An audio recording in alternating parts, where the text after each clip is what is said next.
Hello and welcome to another episode of Oh So Curious. It's been a while, but we're back and we're here to talk about lots of different things today. We're going to be diving into A Quiet Place Day One, which is the prequel to all the other Quiet Place movies.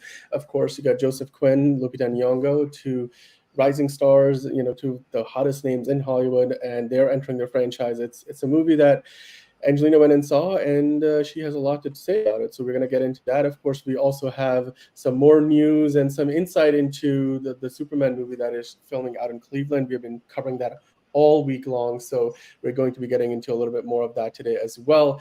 And then we also have to look ahead to what is going to be an incredible 4th of July week at the movies, because we have not just one, not just two, but three big movies coming out next week. So we're going to dive into those, look ahead and see which ones we are most excited about. And at the start of the show, we're going to get into a bunch of news and what's going on in the world of Hollywood today. So before we do all of that, let's hit the intro, and then we're going to get these things started.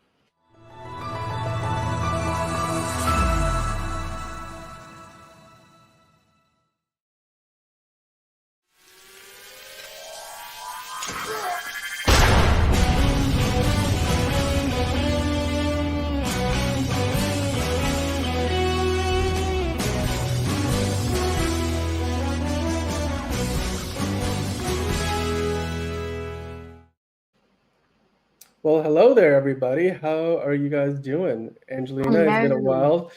How has your week been, and what have you been up to?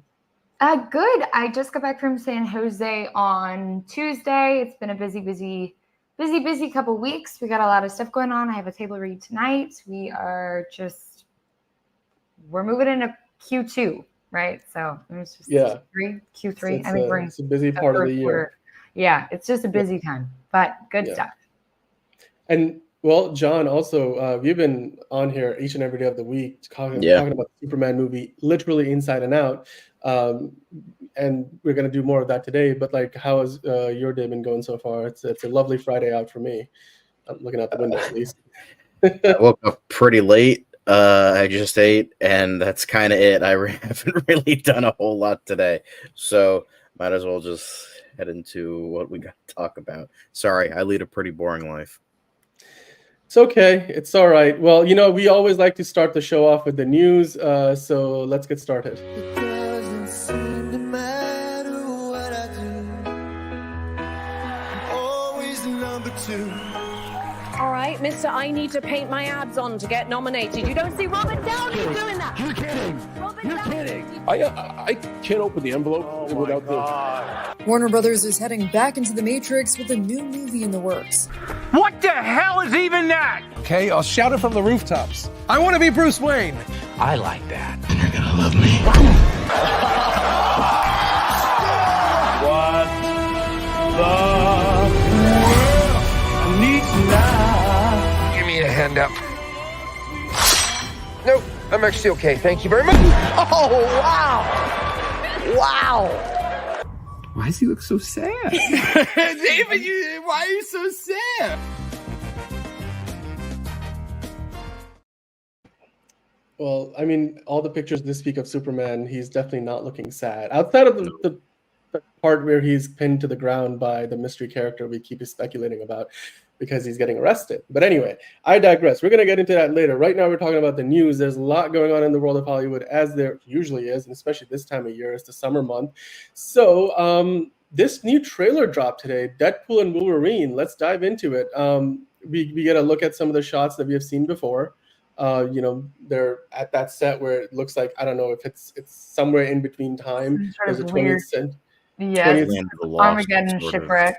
Yeah, and the 20th Century Fox logo is there. Of course, you get a little bit more of an insight into how this version of the Wolverine kind of let his whole world down. I mean, the death of all the X-Men, it looks like, which is sort of like along the same lines of that Logan movie, like that. What events preceding that film. Why do you think of anything original when you can just rip off something that's way better? Well, you don't think it helps with the continuity a little bit to continue on with that Logan storyline, especially considering Logan was supposed to be the end of Wolverine. I think the funniest meme that I saw in that thread of Ryan Reynolds posting this trailer was there was this meme of Wolverine with quotes, "You're a hard man to kill, Wolverine." Because it's he's supposed to be Bye, Yeah. Logan. You know what I mean? It's a different version, you know, it's a whole multiverse thing. So, Yeah. you know, this is clearly a different version. Ryan Reynolds said they're not going to touch Logan, which doesn't really matter because they're already ruining the swan song of that movie. So, but Well, I've talked about that enough. So, but the big reveal here, of course, is that we got Sabretooth. It's obviously Deadpool telling, or vice versa. It's obviously Wolverine telling Deadpool to shut the fuck up. It's the best part of that trailer. Yeah, because I think we all need to just tell Ryan Reynolds to shut the fuck up at this point. Because how often do you think Blake Lively tells Ryan Reynolds? If I had $1, I'd probably be able to retire. Like, no joke. But hey, John, what do you think about Sabretooth here? I mean, this is not the Sabretooth, of course. No, it was the X-Men Sabretooth Origins from the first X-Men movie, which honestly is a better like look. Like I think that's Tyler Mane. He came back to do Sabretooth, and he looks great. Like the makeup and the design is cool. I think people might have been disappointed because they want to see Liev Schreiber. He might be still in the movie. They don't want to reveal it. I'm telling you, which is understandable. They're gonna save that surprise. It's not gonna be something that. But if they don't, and this is the only Sabretooth we get, I could see fans being disappointed. Yeah. Which Ryan Reynolds, if anything, he's hyper aware of what the fans think about him. So yeah, I'd imagine he would have at least put a good effort to try to get Liev Schreiber to come back. I mean, and he's I think mentioned that he wouldn't mind coming back necessarily, right? Yeah. So I don't know if there's any. Of course, the rest of the trailer. Yeah, I believe Liev Schreiber is Sabretooth. This was like really early on, but yeah, he was supposed to be like a like essentially like a plot device. Like Logan was going to meet up with him for something, and then they were going to chat, and then he was going to move on. But they're like, it didn't really add much, so they cut it. That's what I heard, at least. But who knows if that's true or not with how the internet lies about everything. So, well, I mean, hey, I watched this trailer like 5 times because it just cut well. Like I had fun with it. I'm not somebody who necessarily enjoys the humor of Ryan Reynolds' version of Deadpool all the time. It's not something I can watch all day, but I had fun with this particular trailer. Look, Sabretooth, we know we're going to get X-Men in this. Might as well see one of the ones that are coming back from the old X-Men movies. It's going to be the send-off of Fox X-Men. Yeah. Now, let's dive into the next story. I wanted to talk about something that's more to do with the business of Hollywood. This is very significant because we have really been keeping our hopes up that we're not going to get another big strike so that movies can continue to be in production. The whole reason why we only have one Marvel Cinematic Universe movie out this year is because of the strikes last year. So, I mean, Angelina, you had a chance to read through this a little bit. Yeah. What are your thoughts on IATSE looking like they finally struck a deal? They're the biggest union in Hollywood. They literally, if they walked off the set like Superman would stop filming, every movie would stop filming. Yeah. So they have like 50,000 members, IATSE, and most of them are based in Los Angeles. So it would really shut down Hollywood. But essentially, they've agreed, and it's still pending ratification. All of the members still have a chance to go through it before the MOA is signed. But it's just overall really good news. They sort of came to this agreement a month before the expiration date. There is still one more. Agreement to get ratified between the AMPTP and another. If you scroll down to the bottom of this, I'm forgetting the name. Dan, can you scroll down to the bottom of this article? Yeah, there you go. Yeah, perfect. So if you read in the last part, it's Hollywood labor deals, and the AMTP still have to go through. Teamsters. Yes, there we go. I don't know who the Teamsters are, though. I'll be so honest with you guys. I work in Hollywood. So, like, who are they? Yeah, Teamsters, I believe, are like the ones the folks who drive the trucks and all the like the set vehicles. Like that is very important. There is no set without them. And it's pretty much like a code in like New York. Yeah. Don't fuck with the Teamsters, because it's like if you fuck with the Teamsters, you're gonna get fucked. They will fuck up everything. They're like the most ironclad, like top tier, like group union type thing.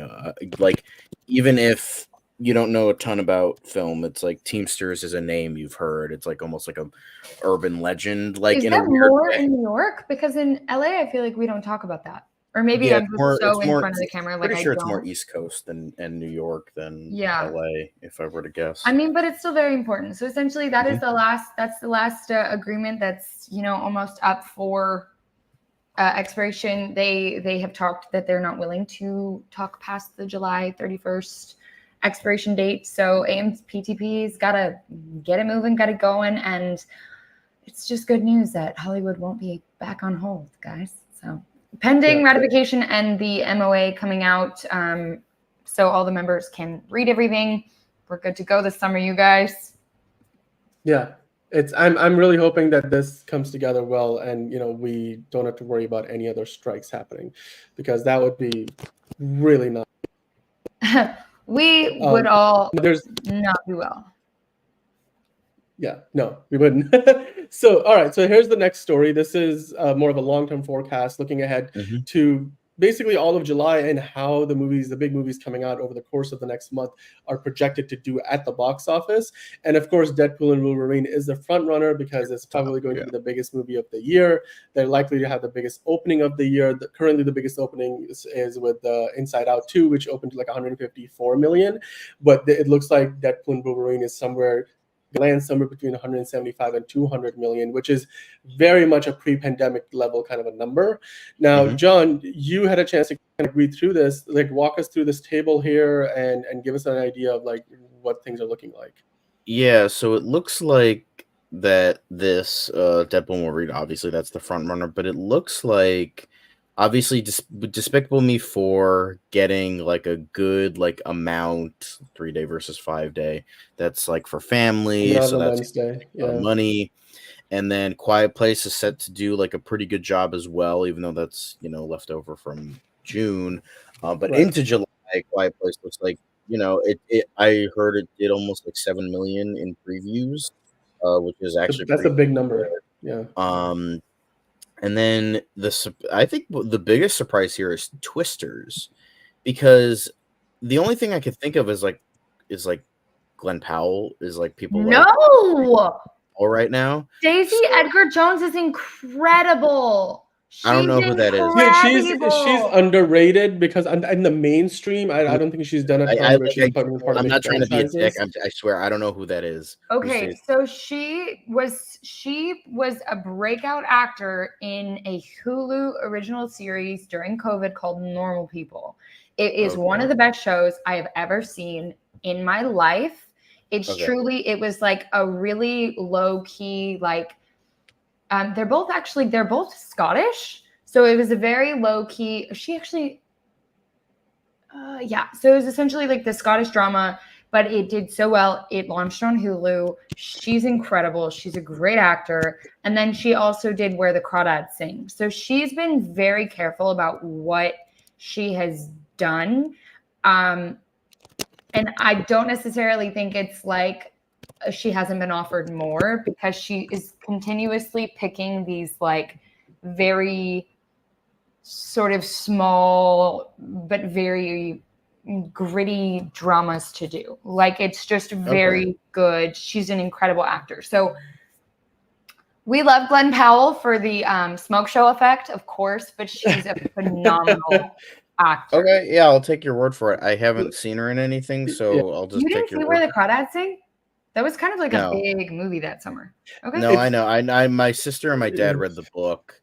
They thought the movie was good, but obviously the book was better. The book was way better. Yeah. I don't think that was for any reason not like having to do with her. No, I think it absolutely had to do with the writing. Yeah, the writing was kind of like, That movie had a resurgence on streaming. I also remember her. I first got introduced to her on the War of the Worlds TV show it was called Epics at the time. Now it's MGM Plus, the streaming service. But from there now into Twisters, and she's getting into the world of franchise films. Was she in that movie Fresh with Sebastian Stan? She was. Okay, now it's starting to. Okay, I haven't seen that movie. I heard it was kind of mid. It's on Hulu. So It wasn't the greatest yeah. one. We did review it last year. It wasn't the best movie, but basically he kidnaps her and then she somehow falls in love with him. It's like a weird, and I'm probably It's like completely meet cute mischaracterizing the Stockholm story. syndrome kind of It's vibe a from what I've weird heard. situation. So yeah. But yeah, okay, so I kind of know the name a little bit, but Glenn Powell, her, I guess, Anthony Ramos, he's getting off the heels of, Rise of the Beasts and, a couple other like hits. But it's just weird. It's like it's a disaster movie, and disaster movies haven't really been a big hit since like the 90s when the last Twister came out. And the Twister isn't really like a well-known IP. It was literally just this one movie that like kind of did okay back in the 90s. And then I think Glenn Powell has so much star power right now, especially coming off of that the movie he did with Sydney Sweeney. It did so much better than any romantic comedy has ever done in theaters in forever. But it was all because of the PR stunt. So I think he has set himself up to be like, you got to watch what Glenn Powell's doing. You know what I mean? Yeah. So he's the star of the moment. He absolutely is. And I think this movie is going to hopefully prove to us again that Hollywood is making the right bets but not just Glenn Powell, but obviously also with Daisy Edgar Jones. I think both of them will have a good time with this film. I also wanted to get into something with the box. We were just talking about the long-term projections, but let's for a moment talk about what's going on at the box office right now, because Inside Out 2 is literally eating everybody else's lunch. It made $100 million, not on its opening weekend. In its opening weekend, it made $154 million. In its second weekend, it made another $100 million, and it's on track to make another like damn near $100 million this weekend, to the tune of basically almost $1 billion already, less than 3 weekends into its release. It's crazy. It's made, so here's something, not only has it already made $835 million worldwide, look at the domestic number. I wanted to pull up and briefly just to give some context as to how well this movie is performing. And it's already made $400 million at the domestic box office. That's US and Canada, which is more than Bad Boys Ride or Die, Ghostbusters Frozen Empire, and The Fall Guy combined, pretty much. Like, it's crazy. Like, look at like how well that number is, almost as much as the next two movies, Godzilla x Kong and Dune Part 2 combined. It is a significant, but it beats the next movie by over $100 million. That's a big deal. And it's only continuing to, make more and more money. What are your guys' thoughts on the fact that Inside Out 2 is just dominating a box office, where we have seen movies like Furiosa come and go without really making nearly as much as the movie should have made, or potentially for the budget of that film? Like Furiosa is, where is it? It's not even on here. Where am I missing it? Oh, it's right there, it's right number there. 16. 16. I mean, it's all the way down there. Like, a movie that they spend $160 million making. What are your thoughts on Inside Out 2 success? And you want to know something that's really interesting looking at this? Looking at the top 18, at least the ones that are on the screen, only one is Disney, and it's the top one. It's the top so one. It just goes to show how much of kind of in the shitter that Disney kind of is at this point, outside of this one movie. You got a lot of Paramount, you got a lot of Warner Brothers, you got some Universal, you got some Sony, you got some 20th Century Studios, which kind of counts as Disney, but it's like MGM, it's you got an A24, you got Civil War, Civil War. But it just goes to show, like, Disney is really, it's like Disney, if you just let like movies like Inside Out 2 come out, just let them, don't do garbage like Wish, just do stuff like Inside Out 2, where it's just a good, well-made movie that doesn't talk down to kids, where it's not just like shitty pop songs and like, oh, look at all the Easter eggs, look at all the references, and like studio mandates and corporate meddling and all that shit. Just let it be. Like, listen to Paul McCartney, listen to the Beatles, let it be, and just let people create truly amazing films that doesn't talk down to their audience, as well as, giving us a little bit of, excellence here and there. And so just don't do whatever the fuck you're doing with Star Wars and Marvel. Don't let that infect all of your other shit, because I mean, Star Wars has been like dead for like 5 years, so like that's like ever since Rise of Skywalker, that franchise has just been fucking done. And then Marvel's just kind of keep going downhill. It'll get some zhuzh from Deadpool and Wolverine, but Captain America 4 has been like, they've had like 20 test screenings and all of them. We call this hour the hour of John going off. And then Thunderbolts. Who gives a fuck about Diet Suicide Squad? That's essentially, it's Marvel's Diet Suicide Squad that nobody cares about. So like, we'll see, but you know, just let people create greatness. But I think the biggest question is, you know, moving forward in 2024, what do we think is going to dislodge Inside Out? At this point, Inside Out 2, I mean, this is kind of gearing up to be like last year's Super Mario Brothers. Like it's gonna probably make more than that. I mean, it's going to hit. Well, Super Mario Brothers hit $1 billion. It kind of ended up at like 1.2, 1.3 at the rate this movie's currently going, even with Despicable Me 4 coming out next week, and you know, a few other big ones like Deadpool and Wolverine coming out.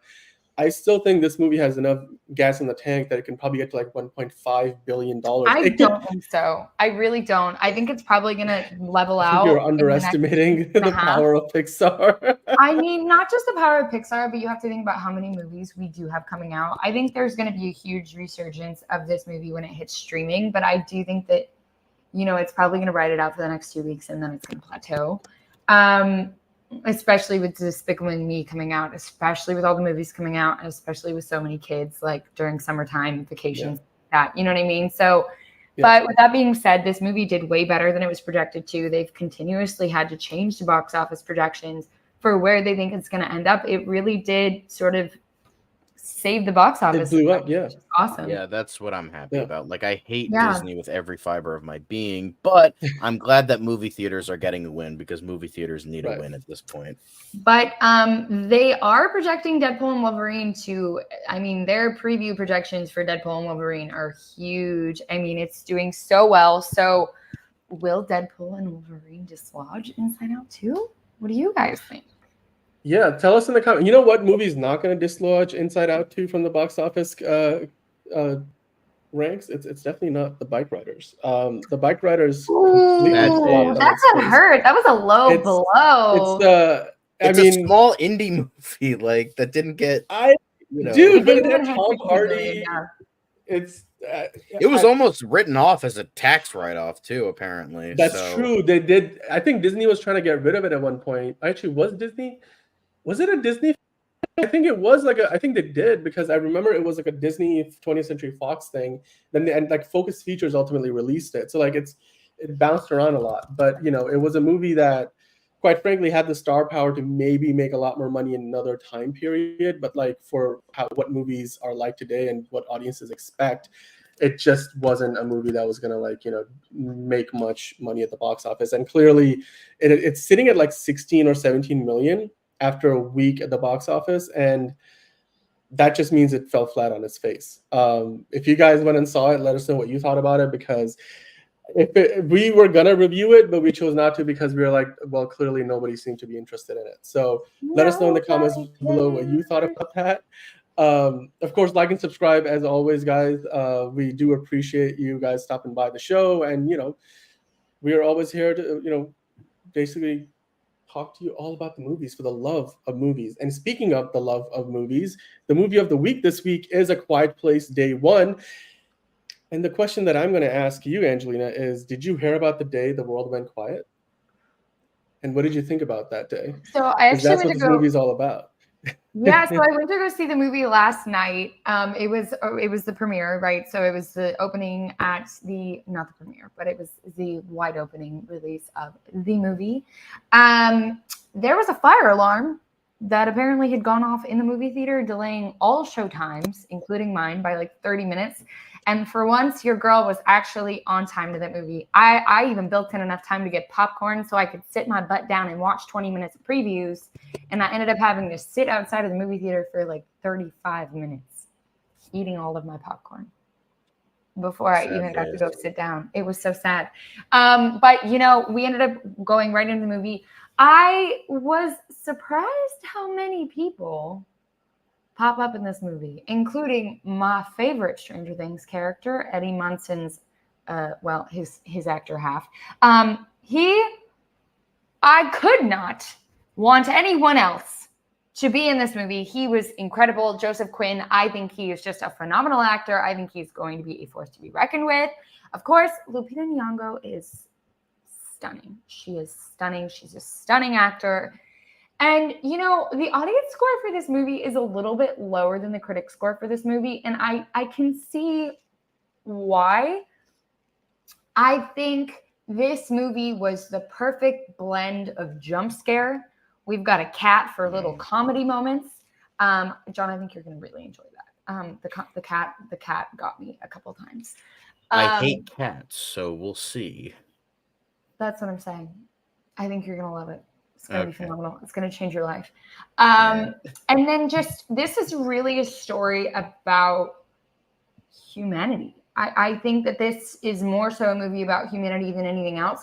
I did not know walking into this movie that it was not going to be directed by John Krasinski. I guess he isn't directing this movie due to scheduling errors. And then actually talking about the Bike Riders director, he was supposed to direct the movie and it didn't work out. So what we ended up getting was Michael Sarnowski. Is that how you pronounce his name? Sarnowski?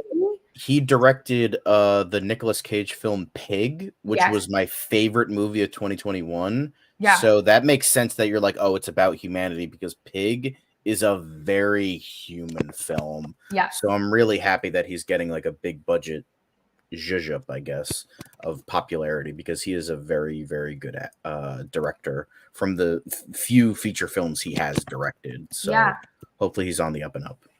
I mean, so, you know, it's crazy because it's like the critic reviews for this are way higher. We've got an 86% certified fresh on the tomato meter, 69% audience score, which is not terrible, but it makes sense to me because I do think that this is a movie that you walk into expecting, not that A Quiet Place 1 and 2 was not a story about humanity. It was very much like a full sort of forced sci-fi. You get the thrill, you get the scare, you get the jump scare, you get the humanity, you get most definitely. But you could also say it's a movie about family. Yes. That's what John Krasinski was really trying to do. Yeah. Was make it about family. And I think that's very important. That is definitely real. It's family.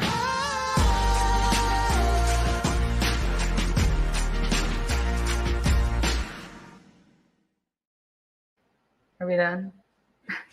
But I would say that this leans into humanity and sort of making your own family. I was surprised to see Alex Wolff make it's a little bit of a spoiler, but he makes a brief cameo. He's in like the first 15 minutes of the movie, and then we also have Jimon Hansu, and I always feel like I'm screwing up his name. So when I saw these people, Hansu. Jimon. Really? I thought it was Jimon. I thought Angelina was right. I thought it was. Are you sure? I've been pronouncing it as Jimon. It sounds very French. It's giving like Jimon Hansu, but I don't know. I could be so wrong. I could be. Sorry, Mr. Hansu. Well, we love you though. You're an incredible actor. We love you. We love your work. We just can't pronounce your name. We're sorry. Basically, so this movie really centers around Lupita Nyong'o's character. Essentially, she has cancer. She's dying. I'm not going to spoil too much, but it really is like tracking. And it adds like another layer of just this incredible realness. Like, what decisions would you make at the end of the world if you knew that you were already dying?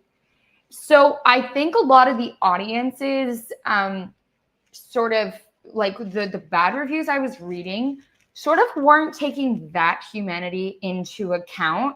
Because if I was dying and then faced with a literal like end of the world situation, I probably would go get some fucking pizza too. Let's be honest. I already know I'm dying. She was supposed to die like months ago, years ago, and she keeps going. I would want to go get pizza and see, you know, where I grew up before it doesn't exist entirely. And that's okay.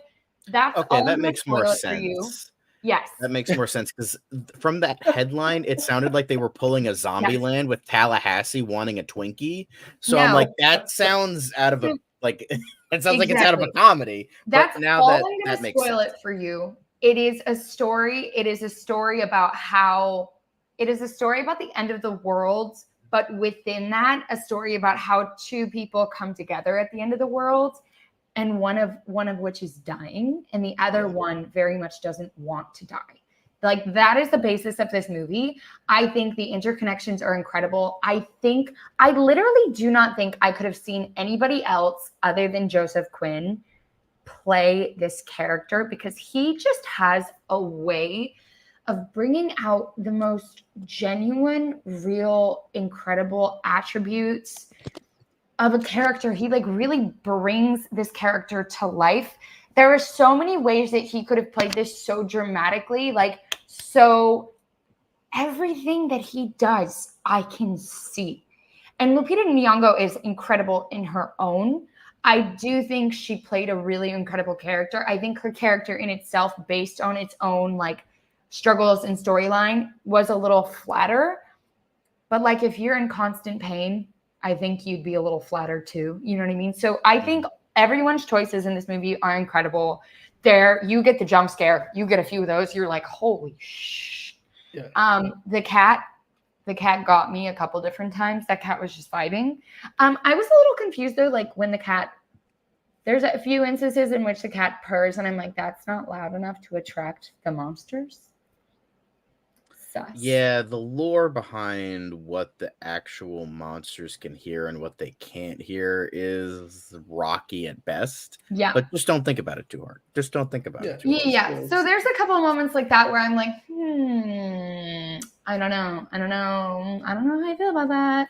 But other than that, I think this movie is a really good watch. I think it is the perfect summer scare. I don't want to walk into the summer getting Exorcist. I want to walk into the summer getting this. This was like a perfect. Well, certainly if you had your choice between A Quiet Place Day One and The Exorcism, which is the latest attempt at Russell Crowe doing horror, I would prefer to watch this one. Because I mean, we literally already got an Exorcist movie with Russell Crowe last year, so who gives a fuck? I know, and you know what the weird part is? Those two movies have nothing to do with each other. Totally separate. Totally separate. It's so confusing. Although I feel kind of bad because the son of Jason Miller co-directed The Exorcism, so it's a little bit more personal, but and he's a very good writer, and I've seen some of his I believe Joshua Miller is his name. He's good. It's just like The Exorcism, just from what I've heard, fell flat. I feel a little bad, but hopefully he can. I don't feel bad. I honestly look back and I never really understood why The Gladiator was as incredible as it was, but I think it was more like the fanfare of The Gladiator. Like, I really think Russell Crowe has always been a really basic ass actor, and he just got put into like incredible movies, and there were other incredible actors surrounding him, boosting him up, because when you really just put him into like a basic movie, like I think Les Mis, everybody was like, wow, he was, and I'm like, no, he took away from Les Mis for me. Hugh Jackman, chef's kiss. Anne Hathaway. Oh yeah, but he sucked in Les Mis. Russell Crowe? He was terrible. But even when you think back to The Gladiator, he was like the same exact character. What was so incredible about The Gladiator was like everything and everybody else. And I think he got the credit for a lot of it when he's just like really like a basic ass little. I mean, look. I'm a Russell Crowe hater. Sorry. Gladiator was one of my mother's favorite movies. I think he's just, he's got to go. It's time to go. Nicolas Cage's comeback, I was a little bit more excited about because before he was like extra cocky, he was actually always really an incredible actor. Oh, yeah. Speaking of Pig. Yeah. Yeah, exactly. He was always like, he always had that. And then I think he just with National Treasure and everything kind of went like the commercial route with his career, which, yeah, I get it. Take the money, like, cool. But he always had it. Russell Crowe didn't. And I think he got lucky. He's and one of it's those people funny that I think, because both of them have a horror movie coming out this year. And I will say Nicolas Cage's looks a hell of a lot better. Way better. And then I don't know if it's coming out this year or next year, but the trailer just dropped for Hugh Grant's upcoming movie, which is Heretic, which looks really good. And I'm like, Hugh Grant, do more horror movies, please. Enough with this rom-com horse shit. Give us more horror movies. Like, You're talented. Stop doing this I this haven't seen crap. Hugh Grant do anything other than a rom-com. Well, Hugh Grant is coming back for the next Bridget Jones movie too, because remember at the end of the Unfortunately, last one, my they're mom's like, stoked for it, but Daniel Cleaver is like not indeed dead. I'm like, okay. Well, we've clearly gone off topic here. A Quiet Place Day One. It's already made $7 million in its opening day with previews. So it's Friday today. If you haven't seen it yet, go check it out. It looks like it's another hit in a franchise that is just known for making hits for not a ton of money. So and at a time when we have like movies that are being made for 160 million and not making half of that at the box office, this franchise is one that is making more than its money's worth at the box office. So go out there, check it out, and then of course come back here and tell us all about it. If you liked our review, if you liked what Angelina and John had to say about it, and hit the like button, and of course subscribe if you're new here, and hit the notification bell so you know that when we do go live with a new show. We have DCU Daily coming up later tonight as well. And speaking of DCU Daily, we have a DCU Daily segment to talk about on this show, and let's get right into it. So today we're going to be talking about Mr. Terrific. We have had some pictures of Mr. Terrific coming in all week long. And what I want to talk about today specifically is the fact that there's a picture of Mr. Terrific where you can see there's like a logo on his chest. And now we know that yesterday, logo. I believe. Yeah, like we couldn't quite figure out like what that is in reference to, but somebody pointed out it might have to do with Maxwell Lord. So John, I wanted to kind of ask you, what are your thoughts on this? And while you give me your thoughts, I'm going to see if I can find that picture again, because we want to see that comparison. Yeah, I'll try to find that, but it's definitely interesting because I've made so many theories on what Maxwell Lord's like role in this film is and the upcoming DCU as a whole. I've theorized that since James Gunn has been posting a lot of Justice League International like comic book stuff, and he seems to be a big Matthias and DeMatteis and Giffen fan, who wrote the initial JLI run. So I've like had like, okay, let's see what they're planning. And Maxwell Lord is a huge part of the original Justice League International run. He was kind of like the guy that I think funded everything. So it seems like they're gonna kind of be going into like that route of like just like mixing in Justice League International and the Terrifics, because I did talk about the Terrifics yesterday, which is a fairly new team.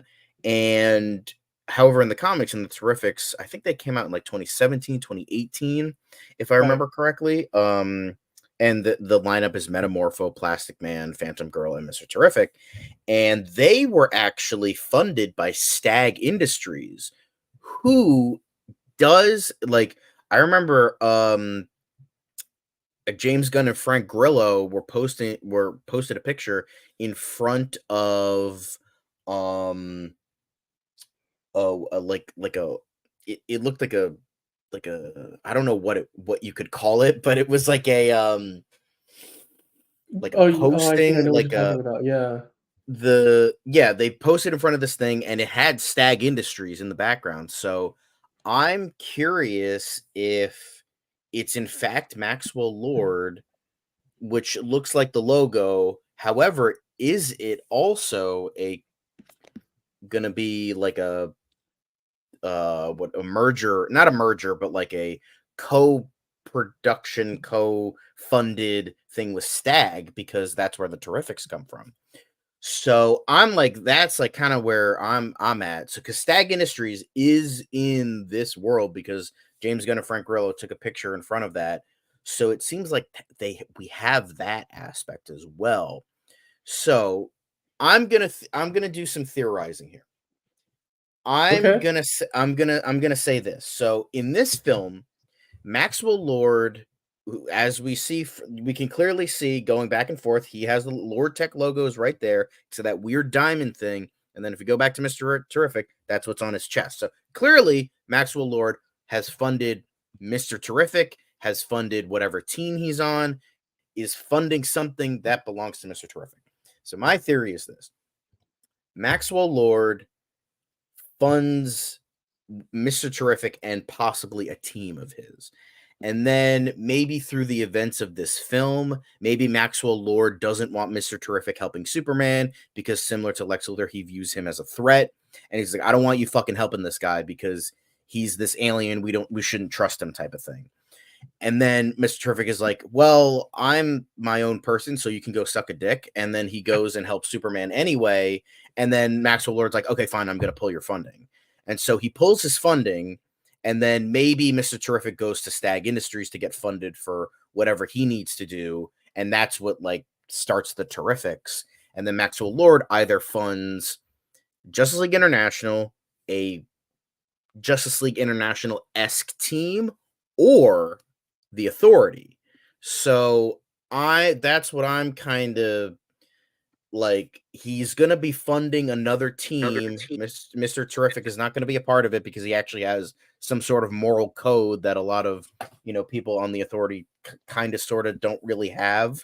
So then Maxwell Lord is going to fund that, or a Justice League International, and then we're going to get that in future installments, whether that's the Authority or not. So we'll see, but that's what my theory is, sort of like kind of keeping it in line with the comics, or we're just going to have Stag Industries just being taken over by, like, not literally being taken over, but like the Terrifics analogy is just going to be by Lord Tech rather than Stag Industries instead. That could also be the case, but that's just what my theory is, like, in terms of like giving us a little bit of meat there. But that's how I'm gonna view it, at least, because it's definitely I'm intrigued with this. With Maxwell Lord actually funding Mr. Terrific, and a team of his, maybe not, who knows, but yeah. So I think that's definitely interesting, and I'm glad somebody brought that up, because I was like looking at him like, oh, maybe it's just like a cool thing he has, maybe it's not a logo, but the fact that somebody brought it up, I'm glad they did, because now we can properly theorize and analyze and overdo everything just to see where Gunn is going to go with this. So that's definitely exciting. Yeah, no, I fully agree with you. I think this is going to be very interesting to see how it all plays out, because when you already talk about the fact that, we have a primary villain with Lex Luthor in this film, who is the secondary villain going to be? I think Maxwell Lord could make up for a very good one, who will obviously, it seems like, going to be sticking around for more than just this movie, and probably for the animated shows, other TV series.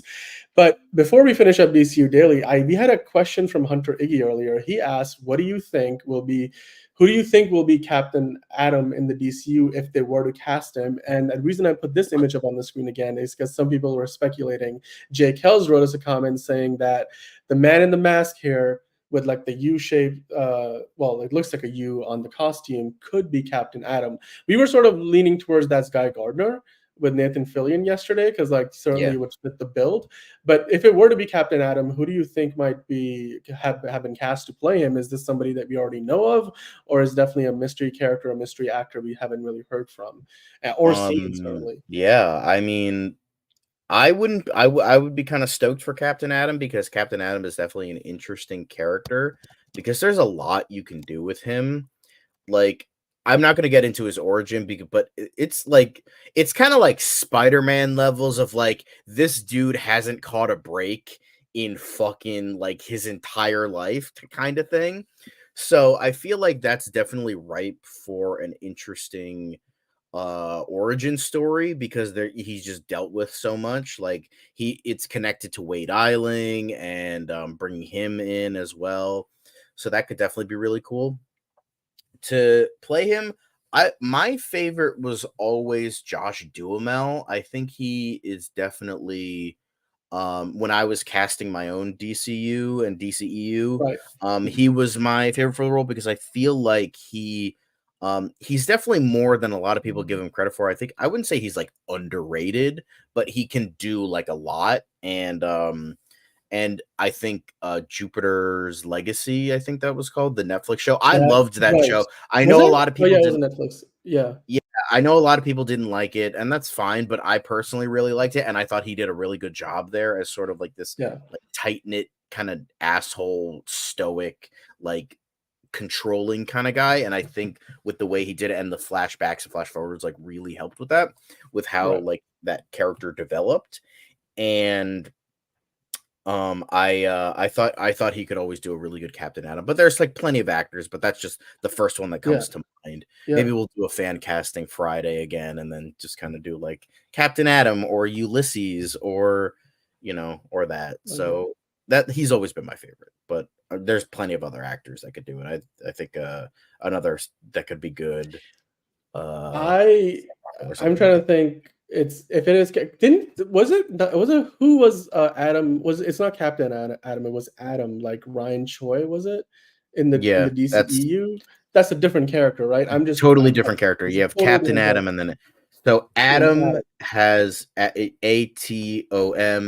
You had the Golden Age version, Al Pratt. Then you had the Ray Palmer version. Adam Cray was Adam for like 2 seconds, and then Ryan Choi became the newest Adam. And then Captain Atom was originally a Charlton Comics character. He looked way different. He looked more of like a generic superhero kind of thing. Yeah.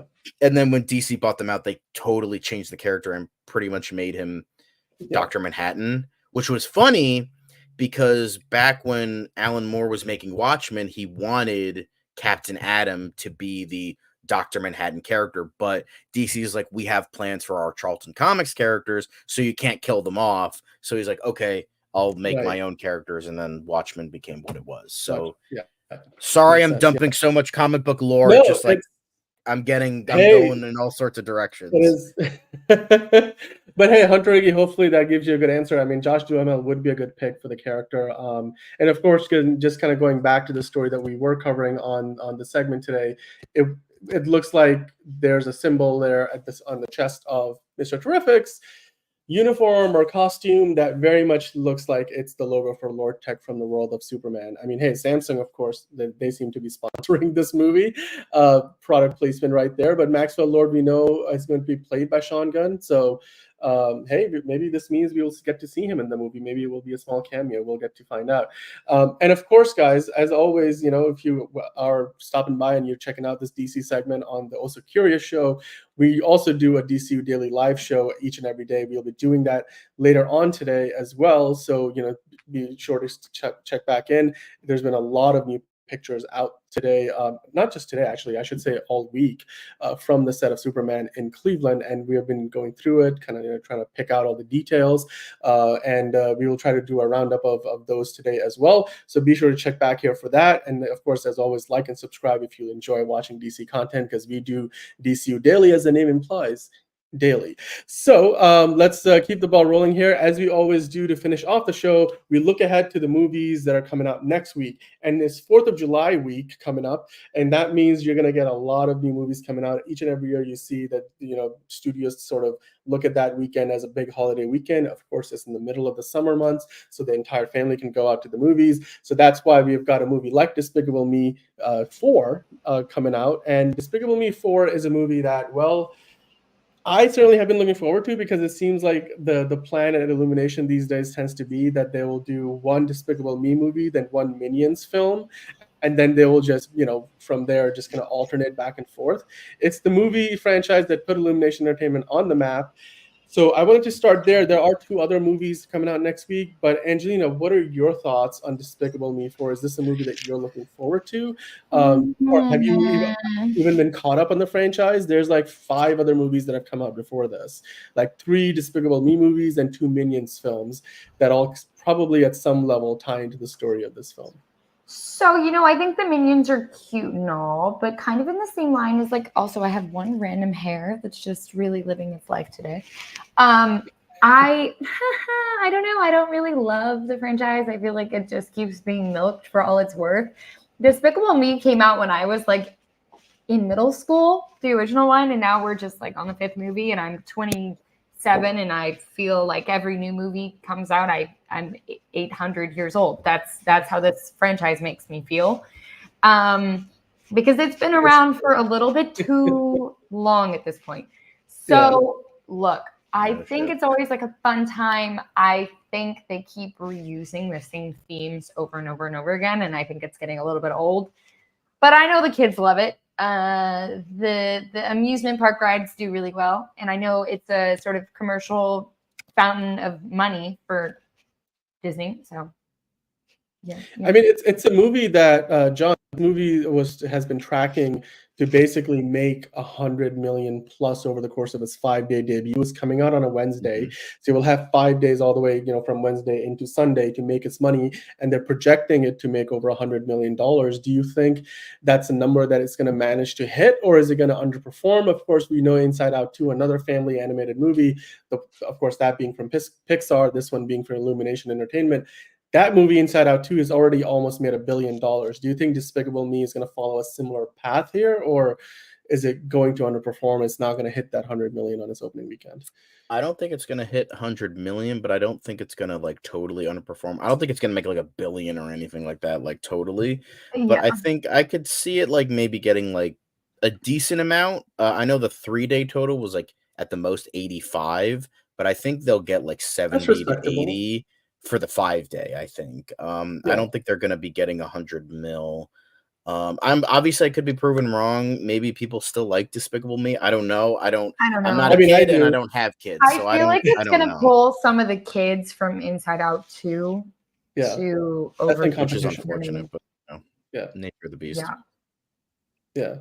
It's definitely competition. I mean, I personally have loved watching Despicable Me movies. I enjoy the Minions. I enjoy the comedy. I'm a sucker for these kind of movies. How are these cartoon characters the same age they were when I was 12? I don't think they're meant to age. Cartoons. Really?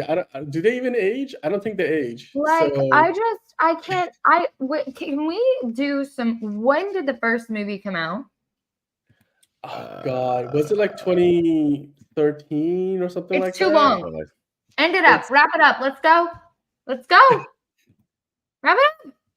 But it's one of those franchises that you can't really wrap up, like, because it's just they have another like stupid generic story in the docket, and then they're like, okay, we'll continue doing this sort of thing. It's like, oh, now he has a kid, which means Gru fucks, which is definitely weird, but you know. Ew. The first movie came out in 2010. I just looked it up, by the way. The first movie came out in 2010. So I was, and wow. And by the way, here are the box office numbers, right? The first Despicable Me movie made $543.6 million. The second one made $971 million, and then they made, I believe, the Minions movie, which made like $1.159 billion. The Despicable Me 3 made $1.035 billion, and then Minions: The Rise of Gru made $939 million. So the franchise of Despicable Me slowly, incrementally making less, but they're still making way more. No. It's going up. It's going up. If anything, it's this movie franchise is a multi-billion-dollar movie franchise. This movie franchise is already like almost $4.5 billion. And then when you add this one into it, it's most likely going to go over $5 billion. So, and Miranda Cosgrove has voiced one of the characters in every single one of them, right? Yeah. This is actually why she doesn't need to even act on camera anymore. She's like, nah, I can just afford to like voice this one character and just let it live. Exactly. I mean, you got Kristen Wiig, paying for Miranda Cosgrove's whole life and all the iCarly reruns at this point. Wild. Well, okay, so this is not the only new movie coming out next week. John, I know that you are really excited about Beverly Hills Cop X Foley, which is going to be coming out on Netflix. What are your thoughts on this? Of course, Eddie Murphy is back again. Please go tell your friends, because here comes Axel. They're all coming back, like Judge Reinhold and John Ashton. John Ashton came out of retirement to do this movie. And I'm like, you know what? Good for him. He looks like he's on death's door, but like, you know what? Good for him, because he's like, you know what? If I'm coming back for anything, I'm coming back for fucking Beverly Hills Cop. Let's go. So you know what? Awesome. I'm stoked. Like, I love this franchise. Like, I don't even mind the third movie. Like, I like Beverly Hills Cop 1 and 2 are fantastic, and even the third one, it's fun. It's a fun time. I mean, George Lucas is in it for like 2 seconds. Like, how bad could it be, right? But this has been in development hell for like I want to say 10, 15 years. I think Brett Ratner was It like is. attached at one Yeah. point. One of the original I think John Landis might have been attached. He directed the third one. This has been in development hell for a while, so I'm glad we're finally getting it. And hopefully Eddie Murphy can get, because he kind of goes like up and down. Like he gets like he does like really good movies like Dolomite Is My Name, and this looks really good. But then he does like stinkers that are like, why did you fucking do that? So, but like, also, he's back in the Shrek universe, right? Like Eddie Murphy he was talking about recently that the Shrek 5 is, I think, supposed to drop 2025 or something. Like he's been doing his now Shrek is voiceover one cartoon franchise that I can just quite literally watch for forever. That first movie came out in like 2001. Like I was like a baby, and that first album still smacks to this day. It's a great movie album. All Star. But I don't know. He's also getting like a Donkey spinoff, which I'm a little shaky on. Not saying he can't do it. It's just like more often than not, spinoffs don't work. That's also I don't understand why the Disney, like why the Donkey spinoff didn't come sooner. Yeah, like in Shrek 1 or Shrek 2 after that, you know what I mean?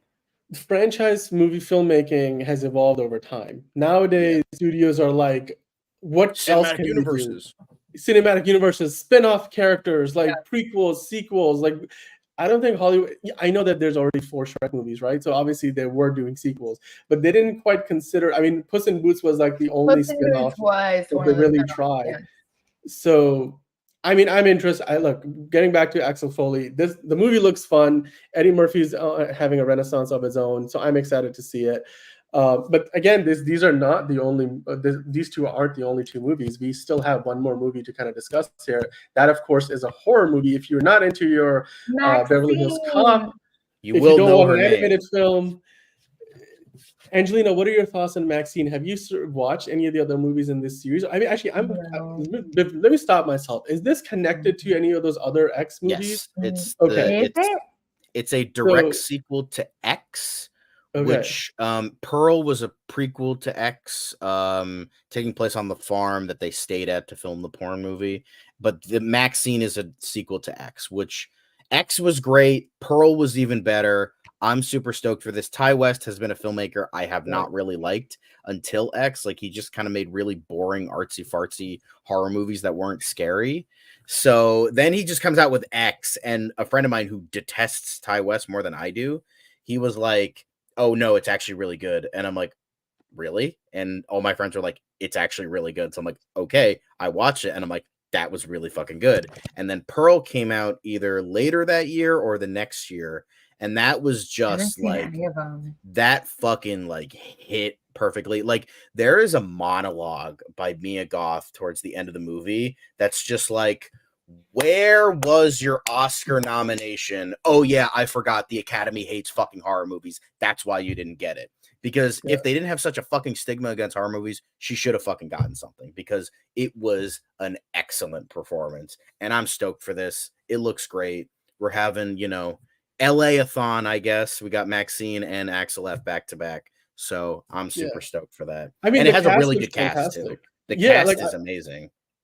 Angelina, I was going to ask you that. Like, you got Michelle Monaghan, Giancarlo Esposito, Elizabeth Debicki, of course, Mia Goth in the lead role.